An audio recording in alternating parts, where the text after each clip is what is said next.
Ay, sí, esos pinches raritos ya van a hacer su cagadero ahí en el centro. Oye, tranquilo, ¿por qué tan agresivo? Sí, esos pinches raritos van a tapar las avenidas con sus marchas del orgullo gay y eso. A ver, en primera, no es una marcha del orgullo gay, es una marcha del orgullo LGBT. Y en segunda, ¿por qué te enojas que hagan una marcha si cuando hay algún partido medianamente importante, pues igual van a festejar al ángel de la independencia? Y aparte, déjame decirte que termina peor que en muchas marchas. A ver, sí, sí, sí, sí. Orgullo A, B, C, D, lo que quieras. Pero con mi Cruz Azul no te andes pasando de la raya.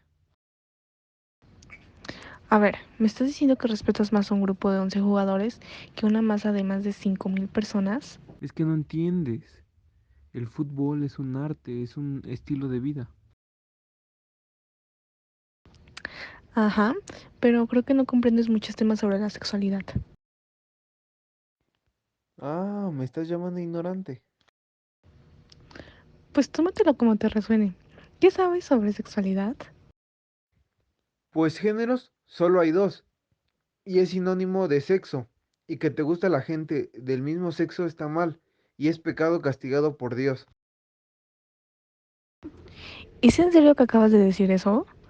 O sea, no cuestiono tus creencias y mucho menos les falta respeto, pero ¿no crees que tu información es algo errónea? Pues no, eso es lo que yo leí en algún lado. Ok, déjame adivinar.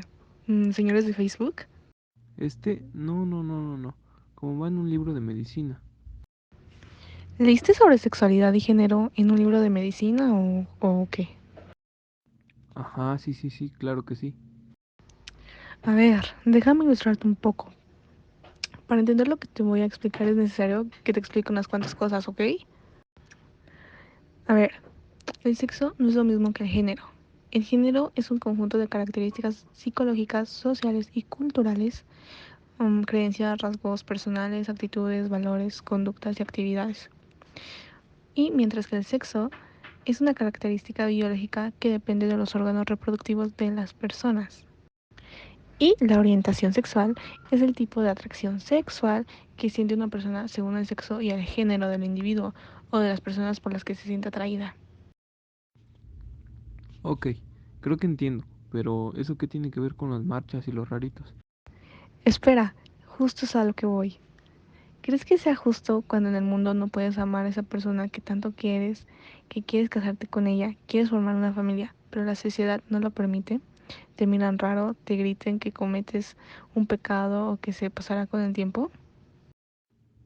No, pues sí estaría feo, la verdad. Bueno, lamentablemente es lo que viven diariamente estas personas que tienen una orientación sexual diferente a la heterosexualidad o que simplemente no se sienten en el cuerpo correcto. Ay, es que ellos cuando se ponen a marchar, destrozan todo y aparte van a traumar a los niños. A ver, no puedes hablar sobre tus traumas, ¿ok? Cuando abandonaste a tu hijo a los 18 años, ¿ok? O sea, sí, ellos marchan y hacen destrozos, pero de ver una pared manchada de pintura en aerosol a verla pintada de la sangre de alguna amiga, amigo o amigue, pues la verdad me gustaría verla mejor manchada de aerosol. ¿O tú qué opinas? Pues sí, la verdad es mejor, pero me gustaría saber también cómo inició todo esto y así. Bueno, la verdad ese tema no lo domino bien y no quiero darte alguna explicación errónea, pero creo que conozco unas personas que te lo pueden contar.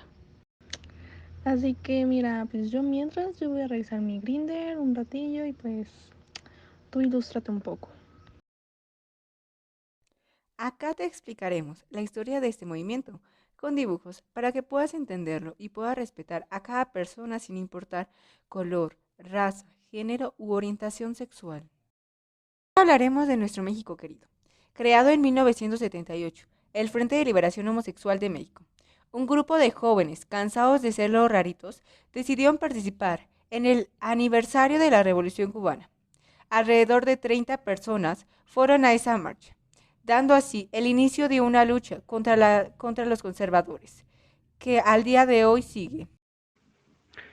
Recordemos que era los 70, o sea, estaba en su apogeo la Guerra Fría, y apenas habían pasado 3 años desde que la Guerra de Vietnam había llegado a su fin. Que recordemos también que en esta época el ser parte del colectivo conlleva mucho acoso a las personas. Esta es la primera anécdota de una marcha en nuestro país. Antes de esta marcha se creó el primer grupo homosexual en México, exactamente en 1971, el Movimiento de Liberación Homosexual. Sin embargo, dado el grado de represión del régimen político mexicano, este primer grupo operó de manera oculta. Luego, 4 años más tarde, en 1975, se publicó el Manifiesto contra la Práctica del Ciudadano como boletín político, uno de los primeros grupos homosexuales en México, redactado entre otros por Luis González de Alba, Carlos Monsiváis y Juanjo Hernández, quien declaró: la libertad de los homosexuales es una forma más de liberación social. Estos tres nombres deberían ser más conocidos, puesto que son el alma mater del movimiento. Luis González de Alba era un escritor, periodista, psicólogo, intelectual y divulgador de la ciencia mexicana, que participó en el movimiento del 68 y curiosamente fue detenido en la Plaza de las Tres Culturas y llevado a la cárcel de Lecumberri. Carlos Monsiváis era un escritor y periodista mexicano que luchó por los derechos de las minorías en México y que estos derechos se respetaran. Ese trabajo lo hizo en la clandestinidad, puesto que, como ya lo habíamos dicho, era muy peligroso ser parte de la comunidad en los 70s. Juan Jacobo Hernández es una figura pública, política, una voz y una mente reflexiva que habló en primera persona sobre nosotros, cansado de los silencios y ocultamientos. Regresando a finales de los 70, en el mismo año en que se da la primera manifestación homosexual, en 1978, se conforman tres organizaciones homosexuales: el Frente Homosexual de Acción Revolucionaria, FHAR, conformado por hombres que simpatizaban con las comunistas, y el anarquismo, el Grupo Lamba de Liberación Homosexual, que adaptó una vista feminista y una posición más pragmática, y el Grupo Oikabets, conformado por lesbianas, con fundamentos ideológicos basados en principios lésbico-feministas. Es a finales de los 70s cuando la comunidad, ya cansada de ser representados como hombres afeminados o mujeres marimachas, toma las riendas y deciden darle un gran golpe al mundo heteronormativo. Y en 1979, exactamente en junio, los homosexuales mexicanos lograron llevar a cabo la primer marcha Orgullo Homosexual. Miembros del movimiento decidieron desfilar el último fin de semana de mes de junio por el Paseo de la Reforma, pero las autoridades les negaron la autorización para marchar por Reforma y los obligaron a marchar por calle lateral del río Lerma.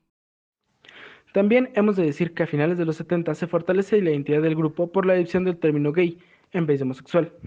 Mientras que el homosexual se refiere a un tipo específico de sexualidad, el término gay se refiere a la adopción de una manera de vivir basada en la sexualidad. Gay era una palabra identitaria referida a las personas que generaban su experiencia de la vida desde la perspectiva de su homosexualidad.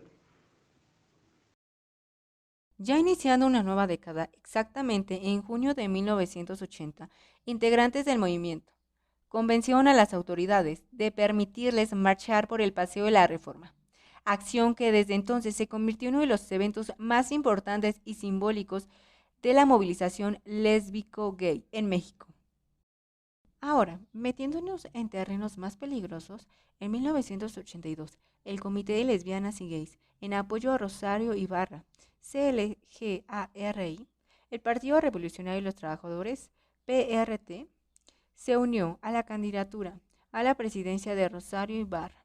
Por primera vez en la historia de México, un partido postuló a individuos abiertamente homosexuales a diputaciones federales. A partir de 1982, el movimiento sufrió una división entre quienes apostaban por el cambio revolucionario, social, radicales y otros, como miembros del grupo Lambda, quienes abogaban por cambios sociopolíticos a través del sistema existente, reformistas.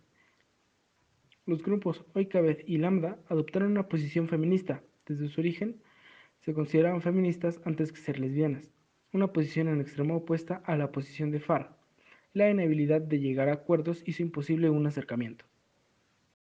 En 1983 llegó el VIH-Sida a México, ocasionando que el colectivo fuese rechazado por personas desinformadas, que pensaban erróneamente que el virus se transmitía solo por personas homosexuales, y creen también que el virus se transmitía igual que la gripe, cosa que obviamente sabemos el día de hoy es falsa. Esto no solo pasó en México, sino en todo el mundo. De hecho, Lady Di, o la princesa Diana de Gales, le dio la mano a un enfermo de SIDA en una de sus tantas visitas a los hospitales. Este gesto, que tal vez actualmente lo veríamos como algo normal, en su tiempo fue un revuelo. En 1998 se llevó a cabo la Asamblea Legislativa del Distrito Federal, el primer foro de diversidad sexual. Este representó la primera vez en la historia de México que un instituto de Estado mexicano convocó abiertamente a minorías sexuales a debatir sus demandas políticas. El foro reunió por primera vez desde 1982 a los integrantes más importantes del movimiento LG en México. De 1985 a 1990, la visibilidad del movimiento cesó y la movilización sufrió un vuelco hacia el interior. Los nuevos grupos que se formaron en esta época, Colectivo Sol, Guerrilla Gay y unos años más tarde, Cálamo, se dieron de la tarea de organizar eventos informativos, de apoyo social y de recaudación de fondos para atender a las víctimas de SIDA. En 1998 se llevó a cabo la Asamblea Legislativa del Distrito Federal, el primer foro de diversidad sexual. Este representó la primera vez en la historia de México que un instituto de Estado mexicano convocó abiertamente a minorías sexuales a debatir sus demandas políticas. El foro reunió por primera vez desde 1982 a los integrantes más importantes del movimiento LG en México. Sabemos que esto a tu tía religiosa probablemente no le haya gustado. En 1999, la tradiciones marcha del orgullo gay se denominó Marcha de Orgullo Lésbico, Gay, Bisexual y Transgénero, y la adopción de esta nueva identidad fortaleció el movimiento, pues les dio el sustento teórico necesario para forjar una identidad colectiva nueva que le dio visibilidad y vitalidad. En 2001 se formó la Red de Sociedades de Convivencia para movilizar demandas sociales y políticas, así como la Comisión Ciudadana contra Crímenes de Odio por Homofobia, que reúne a varios activistas. En 2003 se adoptó la primera Ley Nacional contra la Discriminación que prohíbe la discriminación por orientación sexual. En 2007 se establece la Ley de Sociedades de Convivencia. En 2010 se establece la adopción de matrimonio gay. Ahora, este sigue siendo un tema del que habla, pues que solo en México 32 estados, en 26 es legal el matrimonio entre personas del mismo sexo. Y hablamos de cuestión legal, o sea, registro civil, porque ya sabemos que ningún padre de iglesia casaría a dos mujeres o dos hombres que se amen. El 24 de junio del 2017 se estableció la Marcha de Orgullo LGBTTI número 39, que exigía el reconocimiento legal de las multitudes, formas de la familia y la identidad de género de las personas trans, además de la reforma a los códigos civiles y familiares que permitían el matrimonio igualitario en todo el país. Me gustaría terminar este video con una frase, la cual dice: el amor es amor. Es tan grande que no cabe en un armario.